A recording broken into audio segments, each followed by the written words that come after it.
স্বাগত ৭১-এর খেলা যোগের সাথে আছি আমি কোহিনুর কণা। দর্শক, দুনিয়া জুড়ে চলছে ক্রিকেট উৎসব। আমরা দেখছিলাম এশিয়া কাপ, রাইজিং স্টার্স, একই সাথে ঢাকা টেস্ট চলছে, অ্যাশেজ চলছে, এই মুহূর্তে খেলছে নিউজিল্যান্ড, ওয়েস্ট ইন্ডিজ। সবকিছু নিয়ে আমরা একটু আলোচনা করতেই চাই। আমাদের সাথে স্টুডিওতে আছেন সিনিয়র ক্রীড়া সাংবাদিক সেকান্দার আলী। শুভ সকাল। গতকালের যে ম্যাচটা, সেটার রেশ বোধহয় এখনো কাটেনি।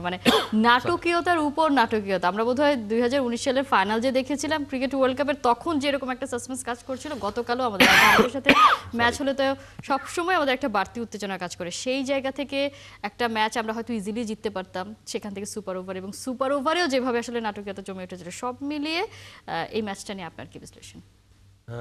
আপনি যদি সুপার ওভারের কথা চিন্তা করেন, আপনার রাইজিং স্টার্সের যে টুর্নামেন্টটা হচ্ছে, এটা তো সেকেন্ড টাইম হচ্ছে, বাংলাদেশ খেলছে, ফাইনালে উঠেছেন, দুর্দান্ত। এই ম্যাচটা বাংলাদেশ যেভাবে খেলেছে সেটা হলো অবিশ্বাস্য। হাবিবুর রহমান সোহানের কথা যদি চিন্তা করেন, তিনি বড় দুটো ইনিংস খেলেছেন, হংকংয়ের বিপক্ষে সেঞ্চুরি করেছেন 35 বলে। সেই ছন্দটা কিন্তু এখনও রেখেছেন। এটা কিন্তু ভ্যারি ইম্পর্টেন্ট ফর বাংলাদেশ, কারণ ওপেনিং স্লটে আমরা টি-20 ওরকম মার্কেটে ব্যাটার খুব একটা পাই না। এই ছেলেটাকে যদি প্রিপেয়ার করা যায়, তাহলে বাংলাদেশ ইন ফিউচারে খুব ভালো একজন ওপেনার পাবে। সেক্ষেত্রে যারা এখন 2-3 জন রয়েছেন, তাদের সঙ্গে তাকে টাই আপ করে দিলে কম্বিনেশনটা ভালো হবে এবং ব্যাকআপটা তৈরি হবে শক্তিশালী।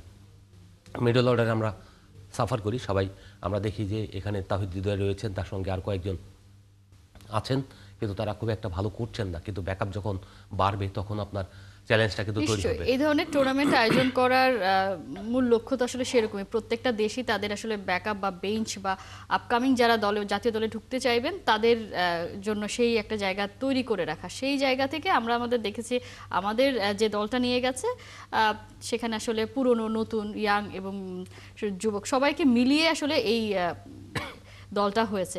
গতকালের ম্যাচটা নিয়ে যদি বলি, যে আকবর আলী, তারকে নিয়ে আসলে অনেক কথা হচ্ছিল, যে ম্যাচটা হয়তো আমরা একদম জিতে যেতে পারতাম, সেই জায়গায় তিনি একটা ক্যাচ ফেলে দিয়েছিলেন লাস্ট ওভারে। আবার যখন সুপার ওভারে, সেই সময় আমরা দেখেছি যে, বা একদম লাস্ট বলটার কথাই যদি বলি, যেই বলটা যদি আকবর আলী তার হাতেই রেখে দিতেন, তাহলেও হয়তো এই ম্যাচটা সুপার ওভারে যায় না। সেই জায়গা থেকে যখন ম্যাচ শেষ হলো, আকবর আলী বলেছেন যে শেষ 20 মিনিট কি হয়েছে তিনি আসলে এখনও বুঝতে পারছেন না, এবং তিনি সবার কাছে ক্ষমাও চেয়েছেন। ম্যাচ জিতিয়েছেন, আবার ক্ষমাও চেয়েছেন। এই বিষয়টা আসলে কিভাবে দেখছেন? দেখুন, নার্ভ ঠিক রাখা কিন্তু সবচেয়ে চ্যালেঞ্জ। প্রেশার মোমেন্টে সবাই পারে না। বাংলাদেশ কিন্তু এই জায়গাগুলিতে সবসময় ফেল করে। আকবর আলীরাও কিন্তু বাংলাদেশি, এবং তারা কিন্তু একই কালচারে বড় হচ্ছেন, এবং তারাও সেই ধকলটা নিতে পারেন না। এই যে অভ্যস্ততার ব্যাপার, এখানে ফিনিশিং দিতে পারার সক্ষমতা, সেগুলি যদি তৈরি হয়ে যায়, তাহলে বাংলাদেশ ইন ফিউচারে ভালো করবেন।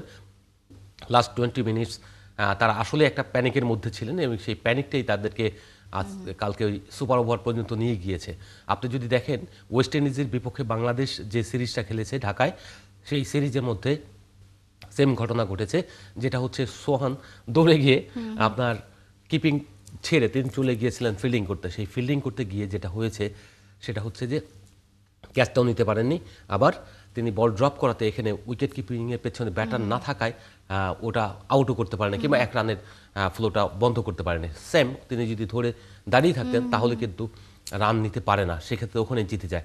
তারপর রোমাঞ্চ বলে কথা, সুপার ওভারে আসলেন। সুপার ওভারে আপনার পেসার অসাধারণ খেললেন রিপন মণ্ডল, দুটাও ডেলিভারিতে 2টো উইকেট নিয়ে নিলেন, যেটা সাধারণত পৃথিবীতে খুব ঘটেনি। তো সেই জায়গা থেকে আপনার মাত্র 1 রান লাগে। সেই রান নেওয়ার জন্য আপনাকে কেন ওভার বাউন্ডারি মারতে হবে, কেন আপনাকে 4 মারতে হবে? আপনি জাস্ট বলটাকে পুশ করেন। সেটা মারলেন ইয়াসির আলী রাব্বি, যিনি জাতীয় দলে খেলেছেন। অ্যাবসলিউটলি, তিনি অভিজ্ঞ একজন ব্যাটার, তিনি কিন্তু এখন জায়গা পাচ্ছেন না। আমার কথা হলো, আপনি একটা প্রশ্ন রেজ করেছেন এখানে, যে সিনিয়র এবং জুনিয়র দুজনের সংমিশ্রণ। আমি দেখছি যে সিনিয়রদের পোটেনশিয়াল কম, বা ন্যাশনাল টিম বা ইন ফিউচার বাংলাদেশে খেলার সম্ভাবনা কম জাতীয় দলের, যা নেই, সুযোগ নেই অনেকের। তো সেই প্লেয়ারদের কেন আমি বারবার এই টিমের সুযোগ দিয়ে অন্যদের পথ বন্ধ করব? এটা কিন্তু সিলেকশন প্যানেলের বা সিলেকশনে যারা থাকেন, তাদের কাছে আমার প্রশ্ন এবং জানতে চাওয়া, শুধু আমার না, আর অনেকেরই জানতে চাওয়া রয়েছেন। তারা আমার ধারণা একটা মুখস্থ বিদ্যার মতো এই জায়গাগুলোতে এই সিলেকশনগুলো করেন। হ্যাঁ, আমি বুঝতে বুঝতে পারছি যে তিনি জেতার জন্য এগুলি করছেন, কিন্তু সবসময় জেতাটা বড় নয়, আপনার টিমটা বিল্ড আপ করা এবং ফিউচার ক্রিকেটকে ডেভেলপ করাই আপনার কাজ। সেক্ষেত্রে এই টিম কেন করা হয়? এই টিম করা হয় যেন ফিউচার ন্যাশনাল টিমটাকে ব্যাকআপ পাওয়া যায়। আপনি এই যে আবু হায়দার রনি, তিনি পেসে ডোমেস্টিকে অনেক ভালো খেলেন, তাহলে জাতীয় দলে নিয়ে নেন, যেহেতু তার রিপ্লেসমেন্ট রয়েছে এবং জাতীয় দলে রেগুলার রয়েছে, তিনি ব্যাকআপ রিপ্লেস হিসেবে জাতীয় দলে আসতে পারছেন না। অতএব তাকে খামাক্ষা ক্যারি করার জন্য 3-4টা উইকেট নেওয়ার জন্যই আপনি এই টিমে কন্টিনিউ নিতে পারেন না।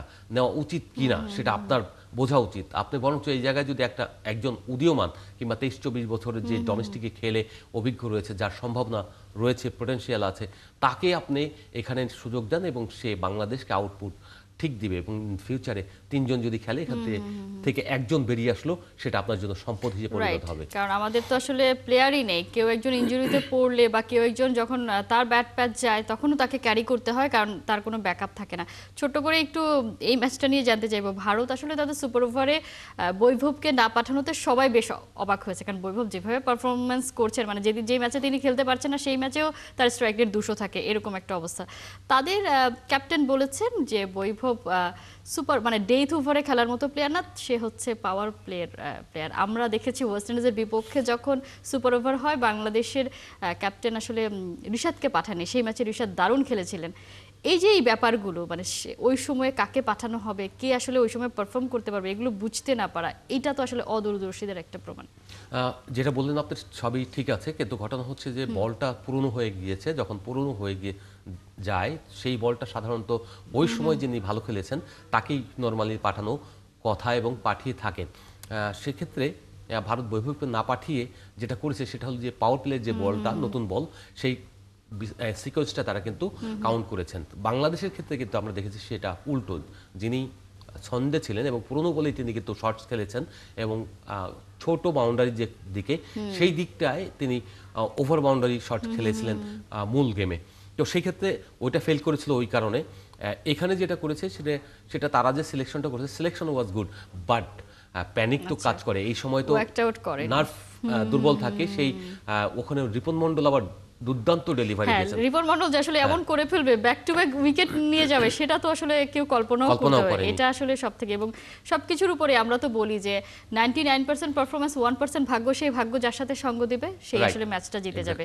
সেটাই হয়েছে। বাংলাদেশ আরো একবার ভারতকে হারিয়েছে, এই আকবর আলী নেতৃত্বে ভারতকে হারিয়ে বিশ্বকাপ জিতেছিল, এবং এখন হচ্ছে এইখানে এশিয়া কাপ রাইজিং স্টার্স জয়ের একটা সম্ভাবনা তৈরি হয়েছে। পাকিস্তান শাহিনসের বিপক্ষে ফাইনালে লড়বে। নিশ্চয়ই আমরা চিন্তা করব, প্রত্যাশা করব যে সেই ম্যাচটা বাংলাদেশ জিতবে। আমরা একটু যেতে চাই ঢাকা টেস্টে, খুবই ছোট্ট করে অল্প আলোচনা করব, কিছুক্ষণ পরেই তো আসলে খেলা শুরু হয়ে যাবে চতুর্থ দিনের। আমরা কি একটু খেলাটাকে একটু লেন্দি করে ফেললাম কিনা, মানে আয়ারল্যান্ডের বিপক্ষে খেলা তো মনে হয় 3 দিন 4 দিনে জিতে গেলে আসলে ভালো হতো, এখন তো মনে হচ্ছে খেলা 5ম দিনেও গড়াবে। এটা ঠিক আছে, আপনার ধরেন দ্রুত যদি শেষ করতে পারতো তাহলে ভালো হতো, কিন্তু যেহেতু উইকেটটা ভালো, কন্ডিশনটা ভালো, আমরা সচরাচর মিরপুরে এত সুন্দর উইকেট দেখি না, এবার বানিয়েছে, এটা কিন্তু আগে ছিল। তো সেই জায়গা থেকে আমরা সাধুবাদ দিতে পারি কিউরেটরকে এবং ভালো একটা উইকেট দেওয়ার জন্য। খেলা আয়ারল্যান্ডের বিপক্ষে 3 দিনে শেষ করলেও যা, 5 দিনে শেষ করলেও তা, আপনার শেষ করা দিয়ে কথা। আরেকটা বিষয় হচ্ছে, যখন আপনার খেলার সুযোগ থাকবে তখন ব্যাটার এবং বোলারদের প্র্যাকটিস করার একটা সুযোগ তৈরি হয়।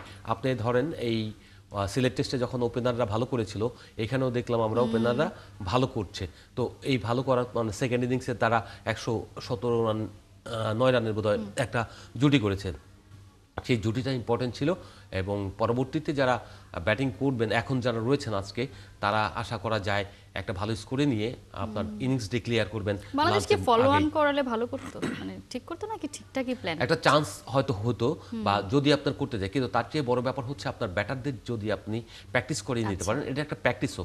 আপনাকে মনে রাখতে হবে ইনিংস ডিফিট আপনি করালেন কি করালেন না সেটা একটা ব্যাপার না করিয়ে আপনি অনেক ভালো গেম খেলতে পারেন। এখানে কিন্তু স্পোর্টিং নিতে হয়। বাংলাদেশকেও তো এরকম সিচুয়েশনের ভিতর দিয়ে যেতে হয়েছে এবং এরকম ফেস করে ইনিংস ডিফিট করতে ফলো অন করায়নি। সো আমরাও এরকম করার না, স্পোর্টিং একটা ক্যারেক্টার শো করলাম এবং সেই করার ফলে যেটা হচ্ছে বাংলাদেশ এখানে ভালো করছে, ব্যাটাররা ভালো করছে, এই যে রানটা হবে ওই রানটা তারা করতে পারে না। এখন যা হয়েছে তাতেও তারা জিততে পারবে না, জিততে বাংলাদেশই পারার জিতবে। মানে আমাদের বোলাররা আসলে যে ফর্মে থাকে বা এই মুহূর্তেও আছে, এবং আয়ারল্যান্ডের যে ব্যাটিং লাইন আপ সেই জায়গায় আমরা আসলে টেস্ট জিতছি, সেটা শুধু সময়ের ব্যাপার আর কি, Right, জয়টা exactly. এটা আসলে খুব বেশি লেনে না। যেরকম আপনি যে সেটা আসলে বললেন যে সবসময় তো আসলে ম্যাচ জেতা বা একদম পুরো ব্যাকরণ মেনে যাওয়ার চেয়ে ব্যাটাররা যে আসলে তারা যে নিজেদের প্র্যাকটিসটা করতে পারছে, কারণ এরকম লম্বা সময় ব্যাট করার সুযোগও তারা আসলে পায় না Right. সেই জায়গায়, এবং ঢাকায় এত সুন্দর উইকেট, খেলা দেখতেও আসলে খুব ভালো লাগছে। ভালো লাগছে। সেই জায়গায় আসলে তারা একটু খেলছে, ভালোই লাগছে। আমরা একটু অ্যাশেজে যেতে চাই, ডেফিনেটলি মানে তার আগে হঠাৎ বলে করে নেই তাইজুল যেন আজকে তার রেকর্ডটা করে।